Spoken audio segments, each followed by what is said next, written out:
Hi there, Doug from BrainGrid. There are a plethora of AI coding tools that are out there. In this video, we're going to compare two popular IDE based, meaning that you do all of the coding and all the agentic prompting in one tool. That's Cursor, and we're going to look at Windsurf.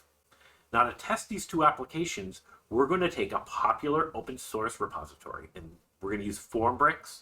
It's got 11.6 thousand stars, it's got 2,000 forks, and we're going to work to make this application better. One thing you can see in their GitHub, they've got a screenshot, and they only have a light mode. And it's a really bright light mode. I have everything else on my computer in dark mode, and you fire up Formbricks, and it's like instant suntan. So what I want to do is I'm going to use Cursor in Windsurf to add dark mode to Formbricks. Now that's a pretty big ask. That's not something you can do in just one prompt generally. So what I'm going to use is I'm going to use BrainGrid to create a requirements document. And then from that requirements document, use BrainGrid to create the tasks. And then once I have those tasks with the prompts, I'll feed those into Cursor and into Windsurf and see how they turn out, how the code turns out.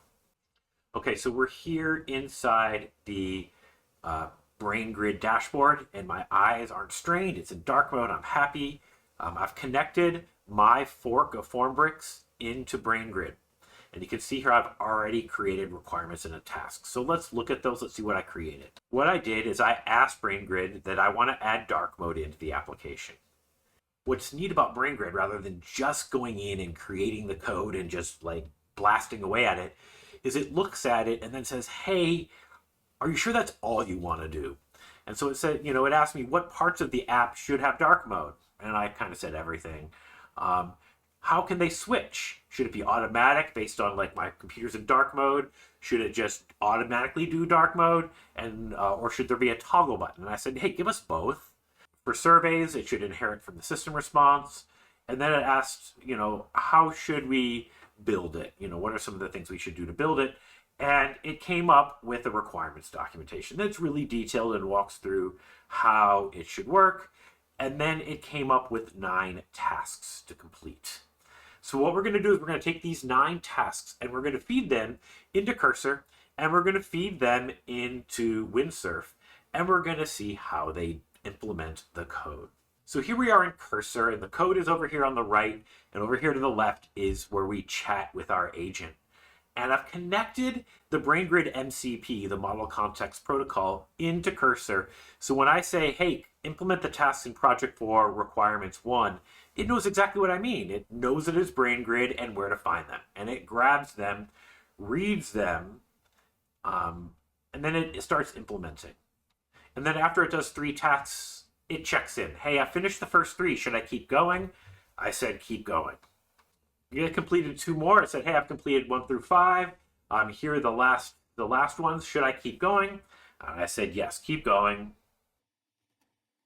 And at the end, it said, hey, I've completed all 9 tasks. Here's the work that I did. Here are the highlights. You should be good to go.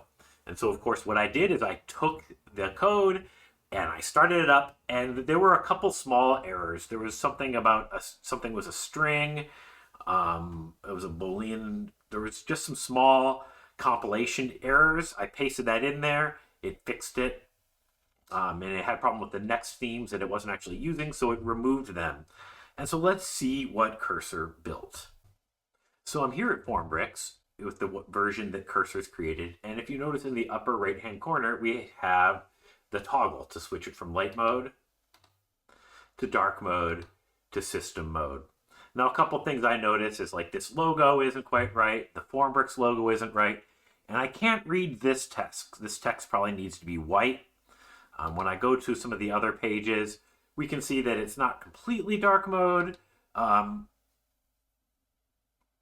in general, it got us pretty close. The other thing is the button is really hard to find when you're in dark mode unless you know to look for it up over here in the corner.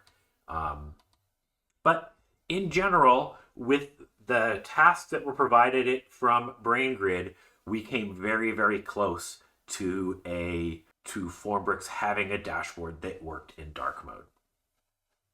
So now let's look at how Windsurf did. Same idea, we've got the MCP for BrainGrid connected, and it immediately says, hey, I'll look at those project requirements for project 4, requirement number 1. It says, I found those requirements, I found the tasks. I found the requirements, and I found the tasks, and let's get started. So it starts going through everything. As you can see, it's updated the first 2 tasks here, and it's going to continue going. What it then did is every single time it updated a component, it asked me to verify that it updated the component. And as you can see, there are a bunch of components, and I'm not even sure this is all of them, but each one of these had me to say, yes, let's keep going, let's keep going. But by the end, it said, hey, I've finished it, we're good to go. And it says you should be ready to run it. When I ran it, there was an issue with buttons being nested, which HTML doesn't like, which it was able to resolve. And then it fixed another, there was a hydration issue. But when I actually ran the code and opened it up Formbricks, it didn't complete task 2. There was no button to turn dark mode on and off. And so that wasn't right. So I had to ask it to add that. And then it did, it added it. It screwed up the buttons again. And then it added that when I hit the button to go to dark mode, it was only in the user settings menu, which I'll show you in a second. It didn't change anything else system-wide, which wasn't what we asked it to do. And so I had to, it still didn't work, so I had to work with it. I had to send the prompts back and forth a few times to get it to work. And eventually we got to a place where it was close to what Cursor had. And so let's look at what Windsurf created for us. So this is the code that was created by Windsurf. With Cursor, the toggle was up here. On Windsurf, it's down here in my username. And initially, when I clicked dark mode, this was the only place that changed the theme. It didn't change anywhere else. So you can see it still sort of looks that way. You can see the thing up here changed on this page. This page is the one with the least amount of dark mode. But we'll keep it on dark mode right here. We'll come to contacts. You can see that this left nav is still in light mode. Similar to what we had with the with cursors, like these fonts are wrong. They're the wrong color. This icon is incorrect. Windsurf got us very close to where we got with Cursor, and we just need to probably prompt a little bit more to get to that full dark mode.